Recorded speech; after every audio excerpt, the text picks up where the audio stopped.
சிறுவன் வீரனாக மாறிய கதை. ஒரு காலத்தில் பச்சை வயல்களும் சின்ன சின்ன வீடுகளும் நிறைந்த ஒரு அழகான கிராமம் இருந்தது. அந்த கிராமத்தில் மக்கள் எல்லோரும் அமைதியாகவும் சந்தோஷமாகவும் வாழ்ந்தார்கள். அந்த கிராமத்தில் ஒரு சின்ன சிறுவன் இருந்தான். அவன் பெரியவன் இல்லை, அவன் வலிமையானவனும் இல்லை. ஆனால் அவனுக்கு ஒரு பெரிய செல்வம் இருந்தது. அது அவனுடைய நல்ல மனசு.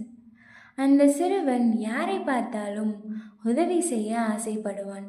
யாருக்காவது கஷ்டம் என்றால் அவன் மனசு உடனே கலங்கும். அதனாலே அந்த கிராமத்தில் எல்லோருக்கும் அந்த சிறுவன் பிடித்திருந்தான். ஒரு நாள் இரவு கிராமத்தில் ஒரு பெரிய பிரச்சனை வந்தது.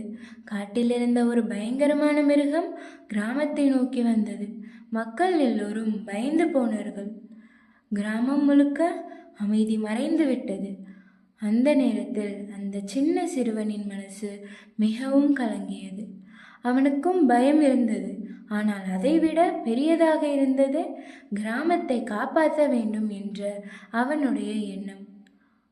அவன் நினைத்தான், ஒரு வீரனாக வேண்டும்னா பெரிய வாள் வேணுமா, பெரிய பலம் வேணுமா? இல்லை, தைரியமும் நல்ல மனசும் இருந்தாலே போதும்.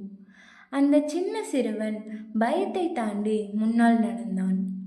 அவன் கோபத்தோடு போகவில்லை, கருணையோடு போனான். அவனுடைய நல்ல மனசு அவனுக்கு தைரியமாக மாறியது. அந்த மிருகம் தாக்குவதற்காக வரவில்லை என்பதை அவன் உணர்ந்தான். அது பசியாலும் பயத்தாலும் வந்திருந்தது. அந்த உணர்வுதான் ஒரு பெரிய பிரச்சனையை தீர்த்தது. சிறிது நேரத்திலேயே கிராமத்தில் மீண்டும் அமைதி வந்தது. பயம் போய்விட்டது, சந்தோஷம் திரும்பி வந்தது. அந்த சின்ன சிறுவன் அந்த நாளில் ஒரு உண்மையான வீரனாக மாறினான். அவன் வீரனானது வலிமையால் இல்லை, வாளால் இல்லை, அவன் நல்ல மனசாலும் அவன் தைரியத்தாலும் தான்.